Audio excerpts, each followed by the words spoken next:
Sehingga kan sekarang berapa banyak orang kemudian gara-gara menyebut sejarah kemudian nyalah-nyalahin sahabat. Sahabat ini dolen, sahabat ini begini, sahabat ini saudara.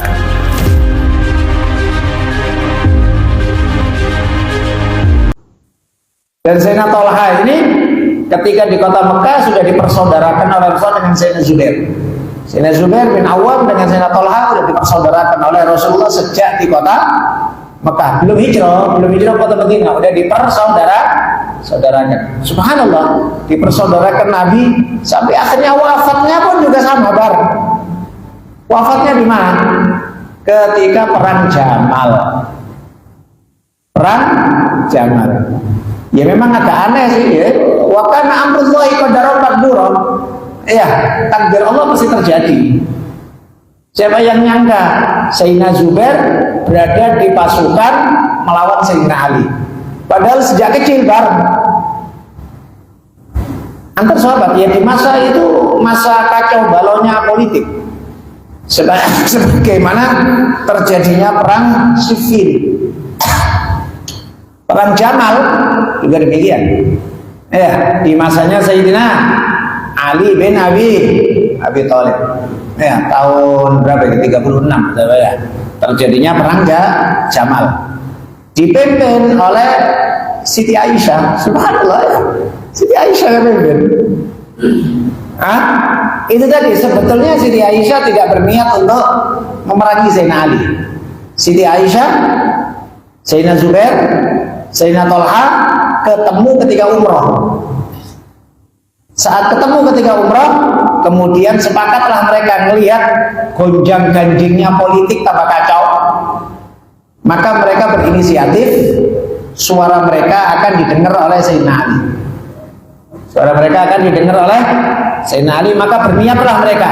Yuk kita datengin Ali bin Abi Thalib, kita minta sama Ali bin Abi Thalib cepat selesaikan orang yang bunuh Sayyidina Utsman di kisos, selesai. Niatnya baik supaya meredam konflik, Maka berangkatlah. Ini subhanallah ya, mestinya karena Sayyidah Aisyah istrinya Nabi, ya banyak yang ikut. Sayyidina Zubair bin Awam, pimpinan sahabat di antara 10 yang dijamin masuk surga, masih banyak yang ikut. Sayyidina Thalha juga demikian. Sampai akhirnya jumpalah dua pasukan yang sebetulnya malam itu 3 orang ini sudah ngomong sama Sayyidina Ali, kita jumpa. Berjumpalah 3 orang ini dengan Sayyidina Ali. Enak, nggak ada masalah apa-apa, saling menghormati. Terselesaikan semua urusan, beres, besok selesai. Udah beres, besok pulang masing-masing diselesaikan oleh Sayyidina Ali bin Abi Thalib. Mana yang punya andil dalam pembunuhan Sayyidina Utsman harus cepat dikisos. Coba deh. Nah, pembunuhnya Sayyidina Utsman ini yang nggak terima. Nah, pembunuh Sayyidina Utsman mereka mengatakan, kalaulah ini sampai terjadi, kita yang habis. Maka malam hari mereka bikin masalah. Mereka kelompok-kelompok yang bikin musuh ini masuk ke 2 pasukan. Gitu loh, masuk ke 2 pasukan. Nah, yang masuk ke dalam 2 pasukan ini kemudian malam hari sebelum subuh dibunuhin beberapa pasukannya Sayyidina Zubair bin Awam dengan orang yang berpakaian dengan seakan-akan pasukan Sayyidina Ali. Pasukan Sayyidina Ali juga demikian dibunuh beberapa orang sama mereka, dan mereka mengakuinya pasukan Sayyidina Zubair bin Awam. Maka pagi repot, akhirnya nggak terhindar lagi sampai disebutkan Sayyidina Thalha yang ada di depan berteriak untuk menghentikan perang.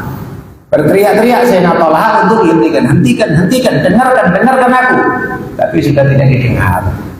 Dan disebutkan Sayyidina Thalha yang di antara orang pertama kali yang meninggal dunia di ombak persis kena leher atau di bawah leher di atas di lehernya Sayyidina Tolha, terbunuh Sayyidina Tolha. Ya, bahkan disebutkan Sayyidina Zubair bin Awam waktu itu ingin mendamaikan. Sayyidina Zubair maju untuk nemuin Sayyidina Ali. Sayyidina Ali di depan pasukan. Saya ngomong sama, wahai Ali, hentikan ini semuanya. Sayyidina Ali ingin menghentikan, tapi kondisi sudah. Terus kemudian Sayyidina Ali mengatakan kepada Zubair, wahai Zubair, ingatkah engkau waktu kita dulu kecil-kecil main di rumah Rasulullah, kemudian Rasulullah bilang sama engkau, gimana engkau wahai Zubair kalau suatu saat berhadapan sama Ali dan engkau boleh kepada Ali, engkau mendolimi Ali. Sayyidina Ali mengingatkan Sayyidina Zubair masa kecil. Masa kan dulu kita kecil di rumahnya Rasulullah, main-main atau apa kan gitu kan. Terus Rasul bilang sama Zubair, wahai Zubair, gimana engkau nanti suatu saat berhadapan sama Ali sedangkan kau boleh sama Ali. Teringat Sayyidina Zubair, astagfirullah, iya, minta maaf sama Sayyidina Ali karena dia nggak bisa menghentikan peperangan. Beliau langsung berbalik, beliau langsung balik lari karena tidak bisa menghentikan perang. Yang penting dia keluar terlebih dahulu dari peperangan, keluar terlebih dahulu dari perang.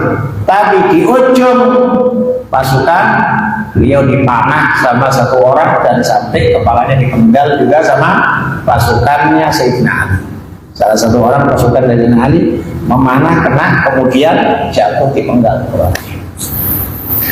Ini orang datang kepada Sayyidina Ali. Ini orang datang sama Sayyidina Ali setelah perang. Wahai Ali, wahai Amirul Mukminin, aku yang membunuh Zubair bin Awam. Dengan bangganya dia menceritakan, aku yang membunuh Sayyidina Zubair bin Awam, aku yang membunuh.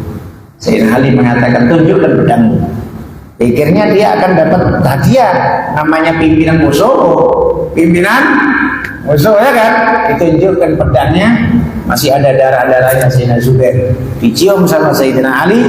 Kemudian Sayyidina Ali mengatakan, ubasyiruka binnar, aku beri kabar gembira kau termasuk penduduk neraka.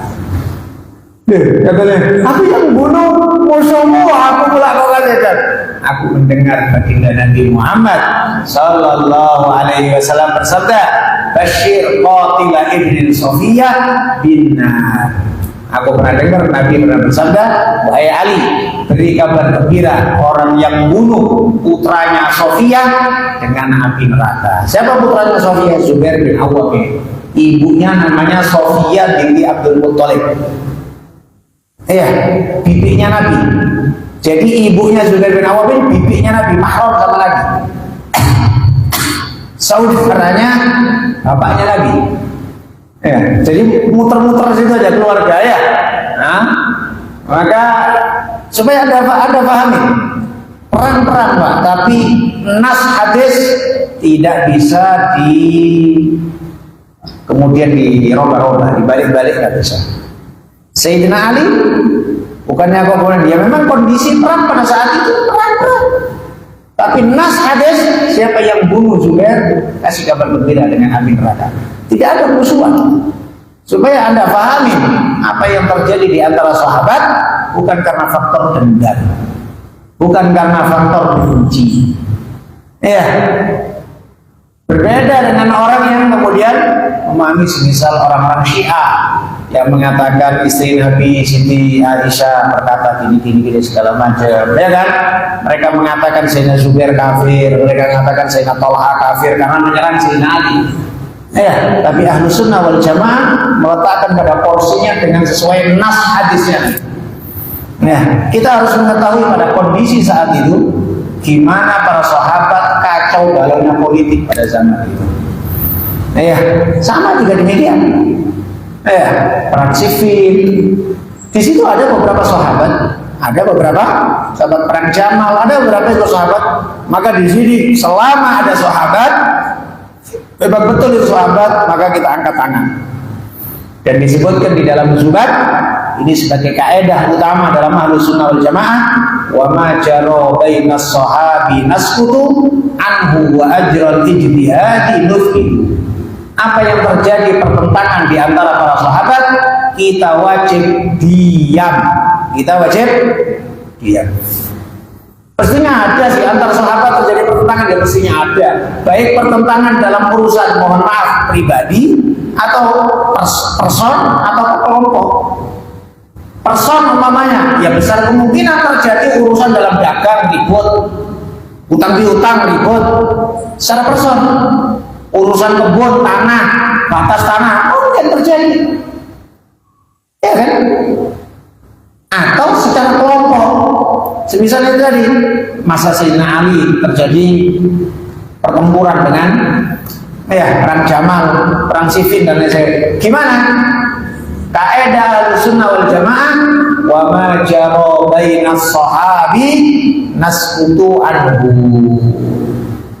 Apa yang terjadi di kalangan sahabat, kita wajib diam.